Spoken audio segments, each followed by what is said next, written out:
Hello everyone, my name is Gerard Dragon Rider Khalil, but most of you on YouTube know me as the Completionist, and welcome back to Final Fantasy VII Month. Now before we begin today, I have a quick little announcement. Final Fantasy VII Month has been going over so well that we partnered with VII.com, a t-shirt company, to bring you guys two new shirts. One is the Completed shirt done in the style of the Red campaign, and the other is the shirt I'm wearing right now, which kind of ties into our theme of embracing your dreams, except the parody of it is Embrace Your Beard. It is available right now at theyeti.com/thatonevideogamer. Again, theyeti.com/thatonevideogamer. Shirts are 17 bucks. They will forever stay 17 bucks, and they are a limited print, so you'll want to get them now before it's too late. So with that said, let's go ahead and start off Crisis Core. Now, the past month, it has been wonderful exploring everything from the main game of the original Final Fantasy VII. But the overarching theme of loss and identity in this month are about to come to a screeching halt when we get to experience a familiar story we've known about from the perspective of someone who up to this point has kind of been downplayed a lot. Today's discussion will be about the PlayStation Portable game Crisis Core Final Fantasy VII and the main character Zack Fair. We think we know a lot about the Nibelheim incident, but there's so much fog surrounding the entire conflict. We'll also talk a little bit about the history of the game, as well as two new themes that are in parallel with our previous ones. So, with that said, ladies and gentlemen, I give you Embracing Your Dreams, the truth of Zack Fair. Most game franchises are pretty straightforward within its story and the evolution of their storytelling, right? If Mass Effect 1 came out and everyone loves the story, the obvious choice is to make Mass Effect 2 and 3. In the realm of Square Enix and how they produce games, they very rarely create direct sequels or prequels to games, and if they do, they always end up coming out with a drastically different engine within a year or two of the first title it's attached to. So for instance, titles like Final Fantasy X and X-2, 13, 13-2 and 13-3, even Final Fantasy XII with the Ivalice Alliance and so on. Somewhere within Square's being, they said to themselves, hey, you know our best-selling franchise thus far? It's been 10 years. Let's bring back Final Fantasy VII with an array of extended universe games and films, and call it the compilation of Final Fantasy VII. In this compilation, Square Enix added one console game, one portable game, several mobile games, a few voiceover comic novellas, and a full CGI animated film. Most of the mobile games and novellas were Japanese release only, so for the rest of us, we had Crisis Core, which takes place 7 years before the events of Final Fantasy VII, Advent Children, which takes place a few years after Final Fantasy VII, and Dirge of Cerberus, which takes place after Advent Children. Each of these stories clears up a lot of the confusion about the events that take place across the entire timeline while adding a lot of depth to our already well fleshed out characters. To really get our points across, today we will be doing everything just a little bit differently. We will talk about the history of Crisis Core, its presentation and gameplay, then dive straight into the story and themes, with a little dash of completion bonus. Crisis Core was a very sticky situation. Going into the game's development, Hajime Tabata had developed the mobile game Before Crisis, which focused on the Turks. Square originally was going to make a port of Before Crisis for the PSP in order to expand their gamer market. Instead, Tetsuya Nomura appointed Tabata to be the director of Crisis Core, but it was difficult for them starting out because of the novella Last Order. This changed a bit of the lore that went into the Nibelheim incident, and it angered fans in a big way. There was a lot of pressure surrounding the success of Crisis Core. This was the first real visit back to Gaia that had to make everything feel familiar and new at the same time. They decided on choosing Zack Fair as the protagonist of Crisis Core because of his predetermined fate in the series. Zack's story had been sitting in such a minor role for nearly 10 years as conceptual art. He really created the backstory for Cloud, and since they had so much source material, they wanted to give him a real shot. I think one of the really great things about Crisis Core's presentation is how next-gen it feels for being on the PSP. All the cutscenes look incredible, bringing that cinematic storytelling we know and love right back into the world of Gaia. I remember when Gerard and I were playing this game, we kept screaming at the screen, "Why can't this be on the PlayStation 3? It's just so incredible! Even the regular graphics in the gameplay and transitioning scenes will blow your mind. And what's even better is that the PSP has an HD TV component point out feature so you can play this thing on the big TV so you can really get that cinematic feel. A big controversial change for Crisis Core's overall representation came from the tone of being an action-oriented game. From what we know of Final Fantasy VII, we've got a traditional JRPG with an emphasis on some innovative things, but in order to make everything seem more streamlined, Square wanted Crisis Core to be much more action-driven. This made sense considering that we only play as Zack the entire time, so there's no need to slow down gameplay to one person waiting to attack. The core mechanics of Crisis Core are as follows. Everything is done in real time. Using the L and R buttons, you can scroll through all of your commands depending on what materia you have equipped. Need to heal? Bam, you can heal. Need to cast a spell? Go for it. There's a bit of delay between your inputs of attacking and using commands, creating an illusion of real-time combat, but you can actually avoid attacks by running away and dodging. You have so much more control over the tide of the battle, which is really awesome. We've also got two revolutionary battle elements that add a lot more depth to this new system. The first is the Digital Mind Wave, better known as the DMW slot machine. This slot machine is constantly spinning in battle and at random grants you ability bonuses such as temporary invincibility or infinite MP. In order to spin this meter, you need to have soldier points, or SP, which you get from every action, every battle won, and from the modulation phase of the DMW slot machine. The modulation phase is really rad. You'll notice that pictures of different characters are constantly spinning in the meter. These characters are important to Zack on his journey, and you enter the modulation phase whenever these pictures align. The modulation phase acts as an instant limit break, and they all feature different cutscenes and events that take place in the story, followed by an insane act of awesomeness. But that's not all. When you see the numbers line up, they determine what level of power the limit break has. These numbers also indicate how you level up. So for instance, depending on what slot you have equipped for each materia, the materia can level up. If you get all 7s, Zack's individual level goes up by 1. Now this leveling system seems very bizarre, but it works out very well. It balances itself out the more you play. Sometimes you'll go hours without leveling up once, other times you'll level up 3 times in one fight. It's actually a really unique way of playing a game. As the story goes on, the grayed out portraits slowly become filled, and eventually, you'll start fighting with summons and secret characters on your side. You'll want to battle as much as you can because each time you enter the modulation phase, you reveal a bit more about that character's relationship with Zack, thus upping your percentage. Getting 100% character synchronization is a must for you completionists out there. The second battle mechanic important to this game is materia fusion. Starting out, this mechanic is as simple as taking the same type of materia and just boosting it with one another. But as you get further in the game, you get the ability to combine all types, which will provide insane bonuses. Want to max out your HP? Why not materia fuse your way to 99,999 HP? And this is legitimate, folks. You can do this in-game without any cheats. Using items, you can unlock the cap of your damage output and do up to 99,999 damage as well. What's fascinating about Zack and his weapons is that he only has 2, his basic sword and his Buster Sword. And as our story moves on, you'll see there's no need for any other sword upgrades. The power is not in the sword, but in the man that uses it. Let's just get the completion bonus out of the way right now, as there's nothing that ruins the plot in this bonus. There's really only 2 major side quest things you need to do in the game, and they both take a huge amount of time. The biggest distraction of side questing in this game comes from the missions given through Zack's cell phone. These missions at first seem like a ton of fun, but unfortunately, they get very boring very quickly as they all involve the same thing.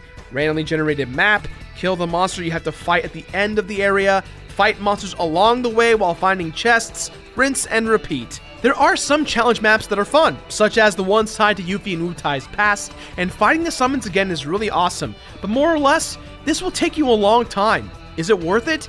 Well, if you're looking for some ultimate gear, then absolutely. The last mission in the game is to fight the ultimate rare form of the goddess Minerva, who we'll talk about at the end of our story. The other side mission, which we talked about briefly, is unlocking all the DMW cutscenes and roll chances. Both of these quests add to getting the ultimate gear, which add godlike status benefits for Zack. Basically, want to be god tier? Do these missions and unlock all the meters. You also can unlock New Game Plus, and there is a hard mode capability, but nothing is rewarded for completing both. Now that we've got all of our pieces laid out, let's dive into the story of Crisis Core. Roughly 30 years before the events of Final Fantasy VII, we all remember that Professor Gast and Hojo injected Genova cells into people.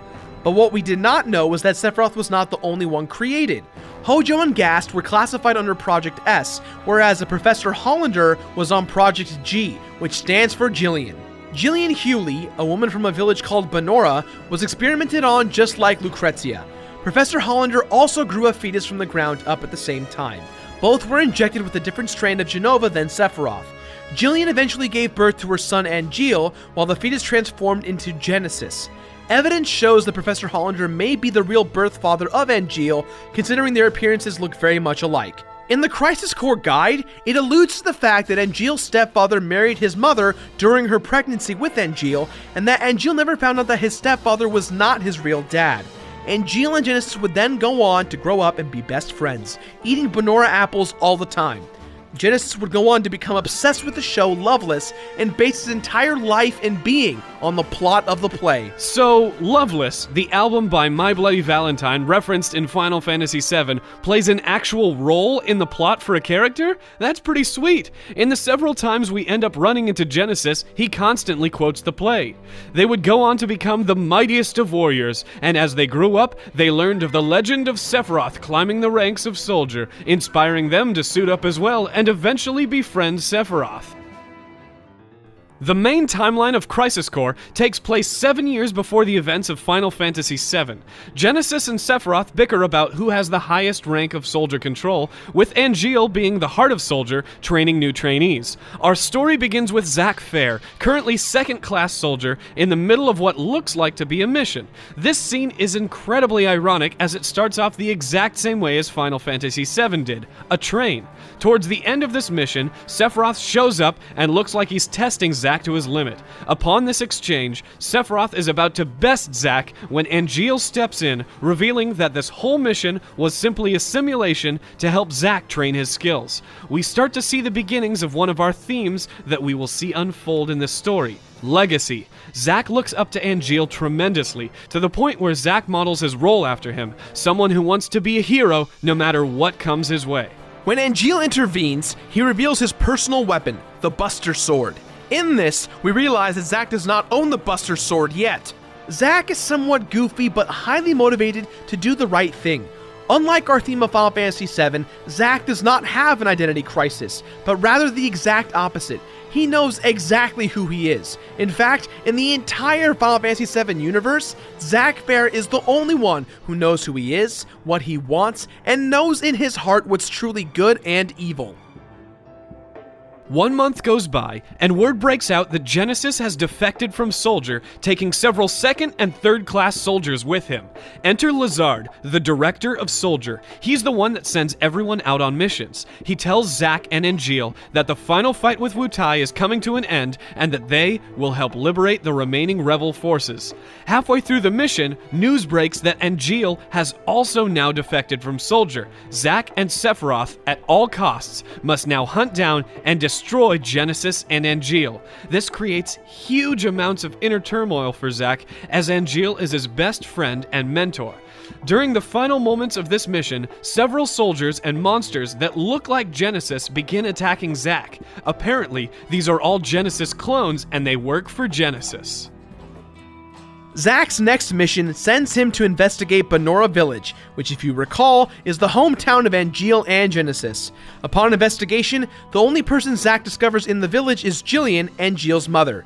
She tells the story of when Angeal's father crafted and gifted the sword to Angeal when he joined Shinra. The sword represents everything that Angeal's family stands for: honor, discipline, and legacy. And in this moment, Zack sees the sword is with Angeal's mother, signifying that Angeal has betrayed his family legacy. Zack heads for the factory in town to discover Genesis and Angeal.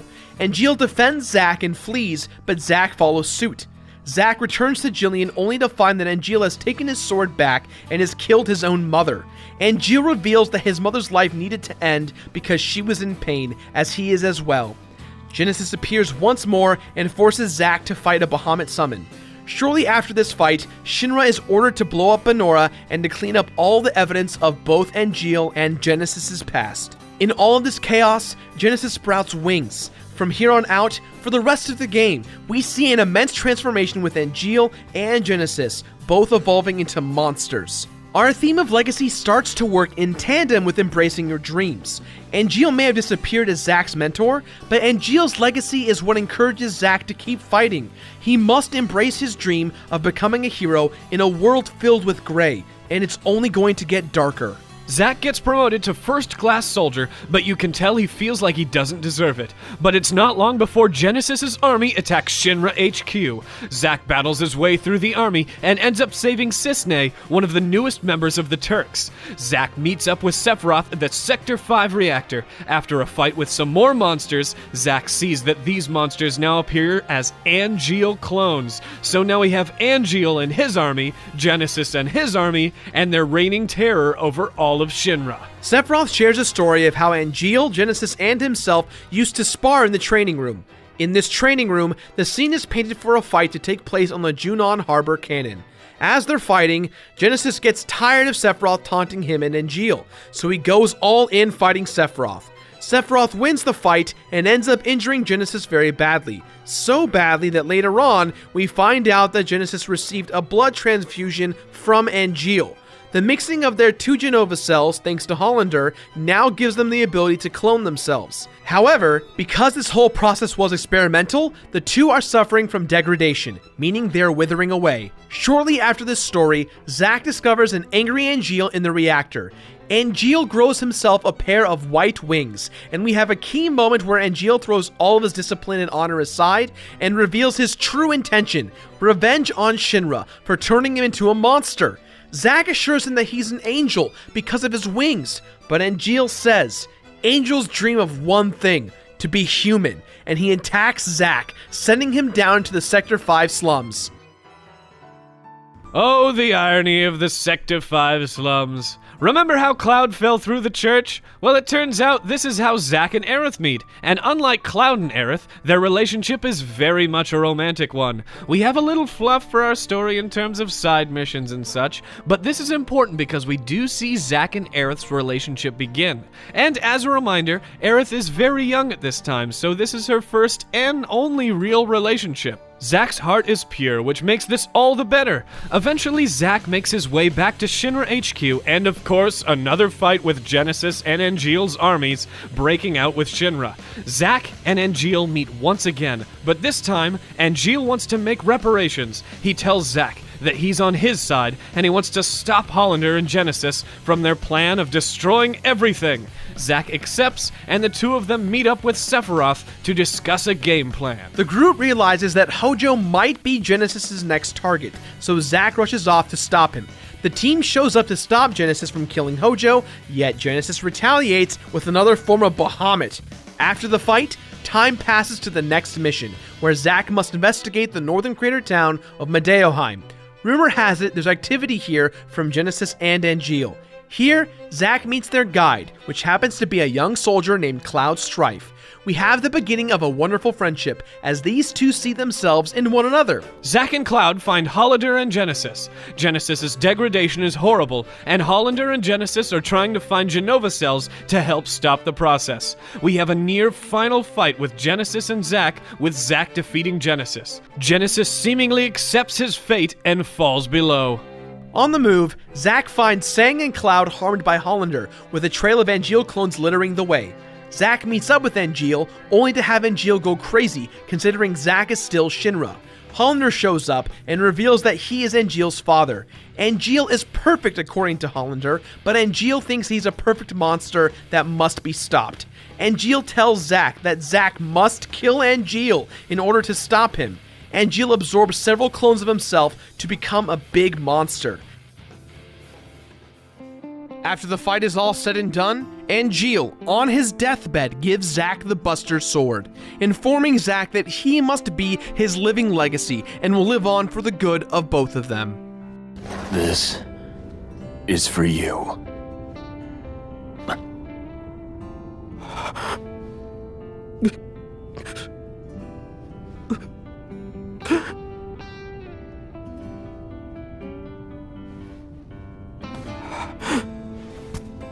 Protect your honor. Always. The passing of the torch symbolism is incredibly important here for our theme of legacy. Zack, a man who dreams of becoming the best hero in the world, now must fulfill his dream by becoming the living legacy of Angeal. It means family, friendship, discipline, and honor. Zack takes a long-awaited vacation after leading soldier alongside Sephiroth for several months. His vacation is ruined as word gets out that Lazard has gone missing and Genesis and Angeal leftover clones are attacking Junon Harbor. Zack suits up, clears his mind, and returns back to Midgar. Shortly afterwards, Zack is informed that he must spend a fair amount of time away from Midgar on the next mission. Here, Zack spends as much time as he can with Aerith, knowing that he's going to be gone for quite some time. What's his mission? Zack is being summoned to Nibelheim alongside Cloud and Sephiroth to investigate a mystery that's taking place at the Mount Nibel reactor.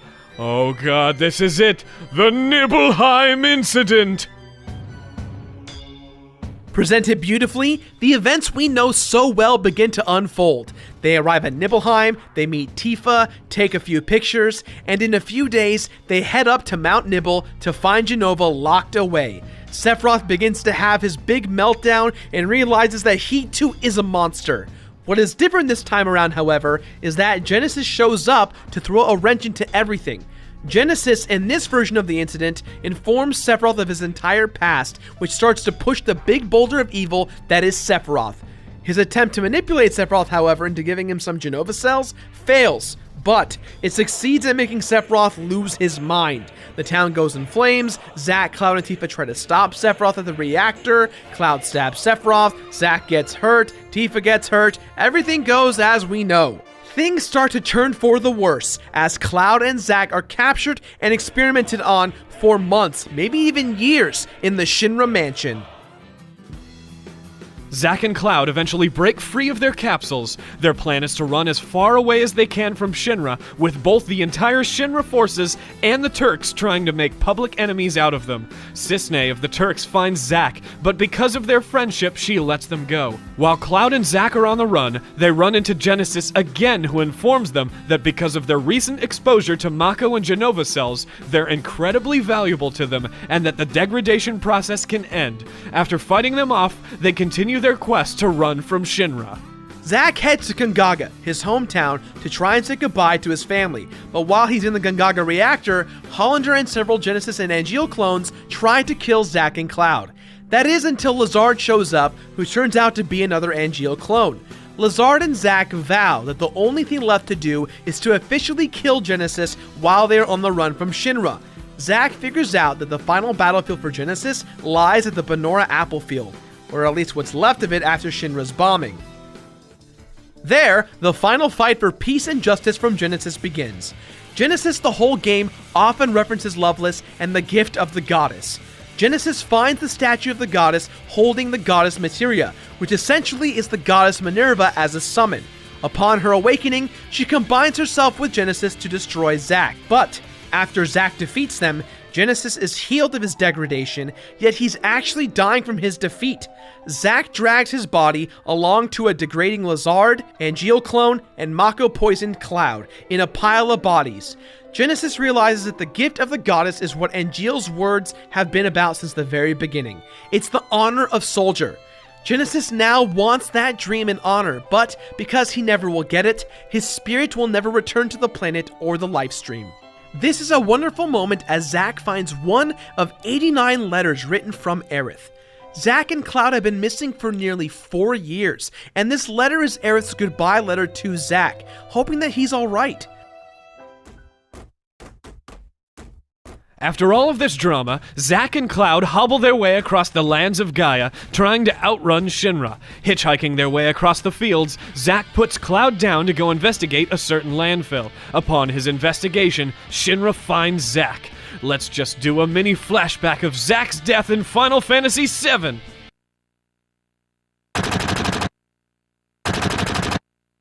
Well, that was too much of a build-up for that one. Now take that small event and turn it into this epic moment.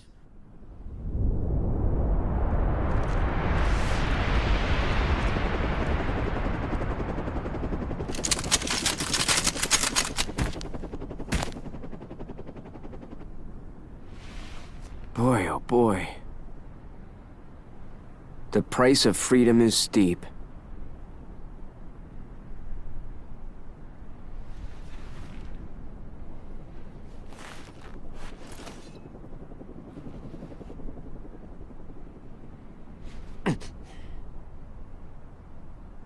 Embrace your dreams. And whatever happens, protect your honor. As soldier! Come and get it! Much more effective, don't you think? This is what our theme of legacy has been building up to. Think about all that's happened. Angeal, Genesis, Sephiroth. They've all transformed into monsters who were built on foundations of becoming a hero and honoring soldier. All of whom lost themselves and their identities to a large extent. Whereas Zack, this entire time, has known since the beginning who he is, what he wants, and what is important to him. And what unfolds is one of the most iconic death scenes ever. There's no way to survive this battle, and as the fight goes on, Zack's digital mind wave meter begins to degrade, showing final moments of Zack's life as he fights. It's as if he's saying goodbye to everyone he has ever loved. The dust begins to settle, but only to reveal that Zack has almost survived the entirety of the onslaught. In his final moments, he says goodbye to Aerith as he is shot down in dramatic gunfire. I think for fear of ruining this scene, I'll let the ending speak for itself.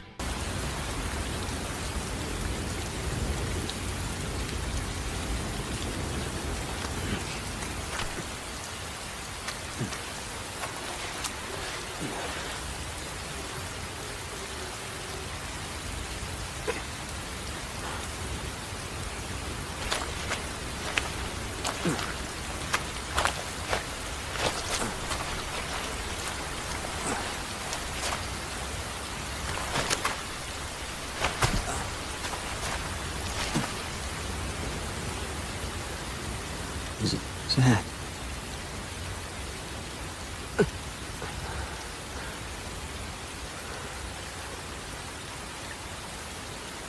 For the both of us. Both of us? That's right. You're gonna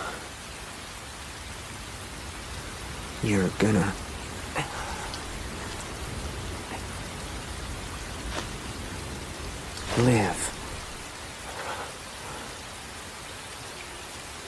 You'll be my living legacy.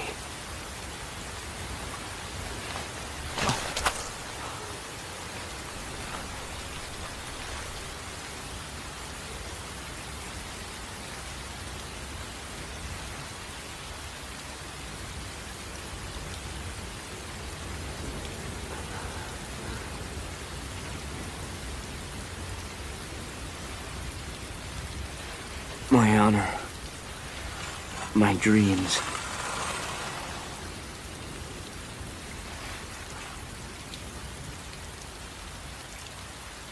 They're yours now.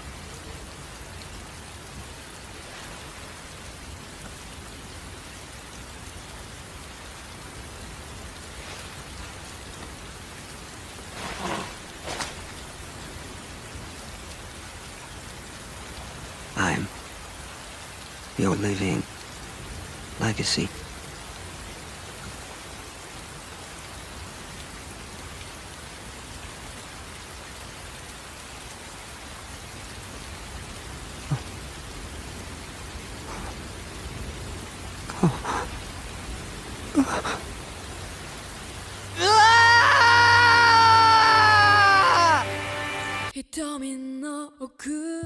In these final moments, we realize how important embracing your dreams was for one person. In a world filled with evil, corporation corruption, confusion, loss and identity, to downright selfishness, one man fought hard to be that living legacy and embraced his dream to his last breath.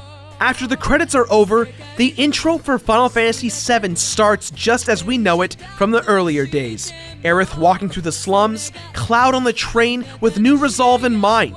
Cloud thinks that his memories are Zack's, and our big quest and mystery for Cloud is about to begin. So that's what it means to embrace your dream, to be someone's living legacy and to always do the right thing. It seems simple, right?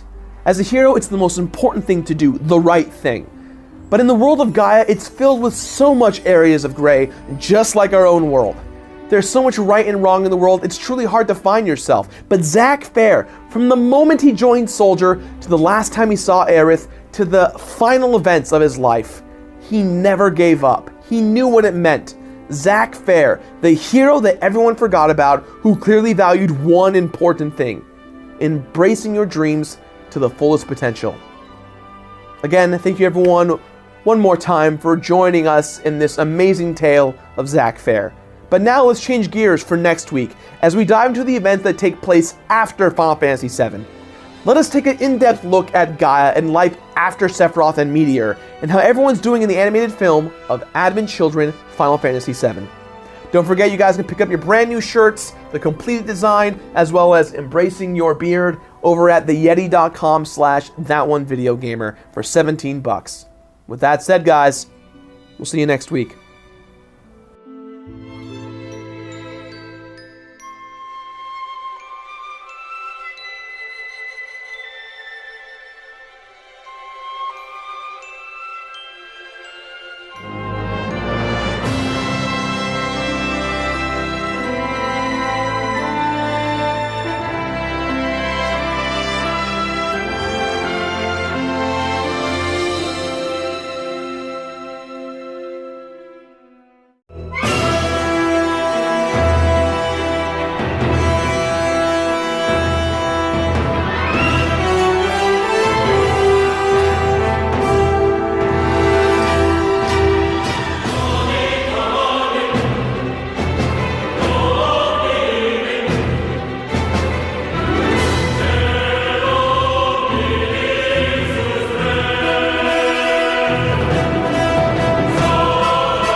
Hello everyone, my name is Gerard Dragon Rider Khalil, but most of you know me here on YouTube as the Completionist.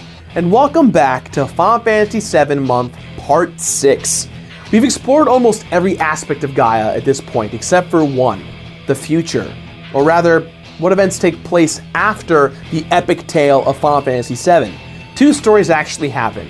One is a film and one is a game. And today, we'll be tackling just the film. So, sit back, relax, and enjoy as I basically rip apart and spoil for you the main story of Advent Children Final Fantasy VII.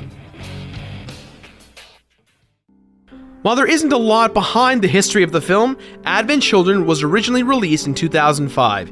Initially, it was designed to be a 10 to 20 minute short film that would focus on the children trying to relay a message to Cloud about the return of Sephiroth.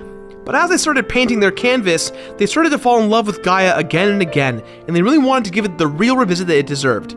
The graphics in this are insane, and if you're watching it on Blu-ray, your minds will be blown. The title, Advent Children, alludes to the next generation, but it doesn't only represent one specific group of children. Several years after the release of the compilation of Final Fantasy VII, Square Enix released a director's cut version called Advent Children Final Fantasy VII Complete Edition. This edition featured even more beautiful visuals, as well as an additional 20 minutes added to the story. Released on Blu-ray and DVD in 2009, this marked the end of the Advent Children saga. For the sake of time, we'll just be doing a brief overview of the story. Today's film analysis will focus on the main theme of forgiveness. In the previous games, we've explored legacy, loss, and identity. Yet with forgiveness, things have changed. We've gone from a Cloud who rose to the occasion, a Cloud that lost himself, and a Cloud that has returned to being himself once again, but disappointed with who he actually ended up becoming. What kind of Cloud will we see this time? A confident one? A strong one? Let's find out. Before we begin, we are shown some Japanese text that reads, "To those who love this world and found company therein, this reunion is for you." This is a shout out to all the fans out there who've supported the series for 10 years. 2 years after the events of Final Fantasy VII, we are in a different world. Gaia has changed to a depressing landscape where we face a brand new evil, Geostigma. See, when Cloud defeated Sephiroth, Sephiroth and Jenova were absorbed into the life stream, and therefore they ended up poisoning the world with geostigma, an alien matter that tries to destroy the immune system. The stigma at first doesn't actually seem too deadly, but the body overcompensates and ends up killing itself because of its presence. It plagues present-day Gaia, including our hero Cloud. Anyone remember the reunion from Final Fantasy VII? Well, gear up for reunion number 2. Sephiroth and Jenova have 3 new remnants, or in this case, Advent children, that represent their evil future. Kadaj, the leader, represents the evil quality of Sephiroth. Loz, the dopey brute, represents Sephiroth's strength. And Yazoo represents Sephiroth's charm. These 3 evil bastards are the antagonists of the film, and on the surface they're kind of weak. They're really just less scary versions of Sephiroth, but more on that later. These 3 remnants take control of all the children in Midgar that are infected with geostigma and use them to empower Jenova and Sephiroth. The only thing stopping them from global domination? Jenova herself. They must find Jenova so they can become whole again. Cloud's struggle throughout the film is for forgiveness and acceptance. Since he's become the new version of himself, he's unhappy about the death of the 2 most important people in his life, Zack and Aerith, thus creating a depressing, apathetic Cloud. Cloud believes that he deserves the worst done to him because of his inability to save Aerith and Zack. The notion of forgiveness from Zack and Aerith follow Cloud throughout the film. They lovingly reach out several times to assure him that it wasn't his fault and that they do forgive him, but this is a film, so it does take several moments for Cloud's arc to go from weakling to the confident hero we all love and know. And although Cloud seeks forgiveness from them, he also seeks forgiveness from his peers. Tifa is incredibly concerned that he's not the same man that fought Sephiroth 2 years ago. In 2 years' time, it seems that Midgar has become a more depressing place, let alone Gaia as a whole. But Cloud gets by with a little help of his friends, and again fights the good fight. The old gang is back and looking for new ways to restore the planet back to its original state, including Rufus Shinra. Thought he was dead? Turns out he's not. And like Cloud, he's trying to atone for his sins, wanting to rebuild the world for the better with his personal army, the Turks. Obviously, Shinra no longer exists, but they still try to make the world a better place by keeping Jenova away from the remnants. But what happens if they do get a piece of Jenova? What happens if the bad guys win? What if in Kadaj's final moments after Cloud whoops his ass, he grabs Jenova's head and assimilates it? My reunion. Bet you're dying to watch.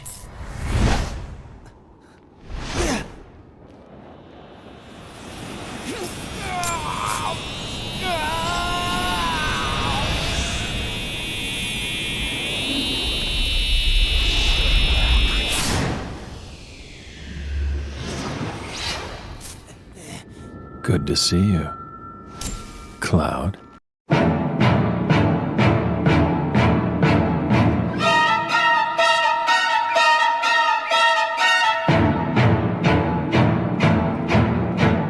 Son of a doodly, he's back! Sephiroth is here, he's returned, and holy crap, he's even more powerful than before! Sephiroth uses all his newfound power to summon the geostigma to consume the planet, so that he and Jenova can continue their quest to dominate the universe. What we have here is one of the coolest battle sequences ever! Cloud and Sephiroth going back and forth, really giving it their all. This is what the movie is really about, people! Sephiroth versus Cloud, the rematch of the century! Let's get ready to rumble! Back! Sephiroth overpowers Cloud and stabs Cloud in a familiar fashion in what we saw at Nibelheim. Sephiroth mocks Cloud as he throws him to the floor, exclaiming that he has nothing to fight for. Everything is hopeless for Cloud, until a familiar voice is heard. So what if it looks hopeless? If it were me, I still wouldn't give up. Embrace your dreams. And, whatever happens, protect your honor as soldier. Well, okay. You never made soldier. But it's what's in here that counts. Zack. Well, you need a hand with him?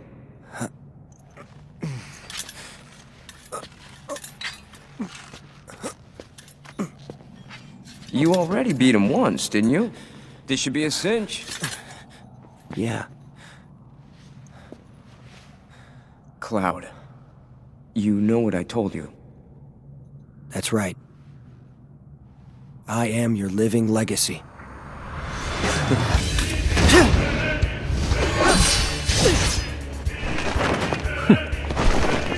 I pity you.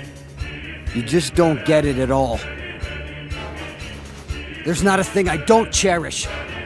Zack's conversation with Cloud suddenly cleanses any and all remaining self-deprecating doubt that he had and gives him the strength that he needs to push on.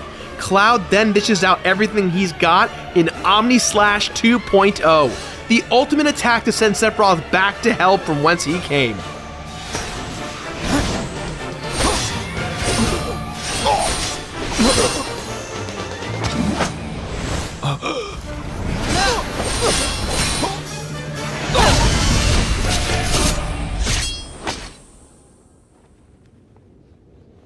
Stay where you belong. In my memories. Upon Sephiroth's defeat, Kadash reverts back to his sickly form, waiting for death to take him. Kadash thinks that he hears Mother's voice telling him that he'll be okay, but it's actually Aerith. It begins to rain. The rain is the Lifestream's way of washing the planet of the geostigma, giving life and purity back to the people. Everyone rejoices as it seems everything is coming to a happy ending.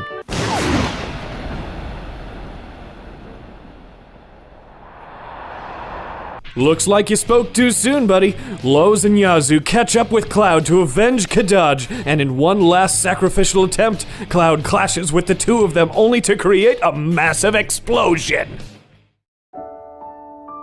As the dust settles, Cloud once again has a flash meeting with Aerith and Zack. Cloud asks if that's his mother, and Aerith and Zack joke that Cloud's way too old to adopt. They indicate that they don't have room for him to join them in heaven, or wherever the Lifestream is based. Cloud finally realizes that he never needed forgiveness from Zack or Aerith to begin with. He's always had their love and full support from the very beginning. Everyone rushes to the church to be purified by the Lifestream. Cloud comes to, and everyone rejoices. The party and the children who were infected surround Cloud as he is reborn. He has purpose once more, and as he looks around and sees his friends, he sees Aerith and Zack in the back of the crowd saying one last goodbye. Aerith says, "Everything's all right." Cloud responds with, "I know, I'm not alone." Earlier we had said that Advent Children's title was about the next generation of children to represent this world. In this instance, there's two meanings. For Jenova and Sephiroth, their remnants represent their next generation of evil that Cloud and company will eventually have to defeat. But for the good of the planet, the literal children of Gaia represent the future, and the war of the Lifestream versus the Geostigma finally comes to an end. Our theme of forgiveness is pure for everyone in this situation. Zack and Aerith obviously forgive Cloud, Tifa, Marlene, and the rest of the party forgives Cloud, the planet forgives its people, and even Shinra wants forgiveness for what it did to the planet. Everything seems to be shaping up for our heroes and friends in Gaia. Yet there's one last story that exists in the compilation of Final Fantasy VII, one that surrounds one of the more interesting characters in the realm of Gaia, Vincent Valentine the Turk, or former Turk. So, brace yourselves, folks. Final Fantasy VII month comes to an end next week with the Dirge of Cerberus, Final Fantasy VII.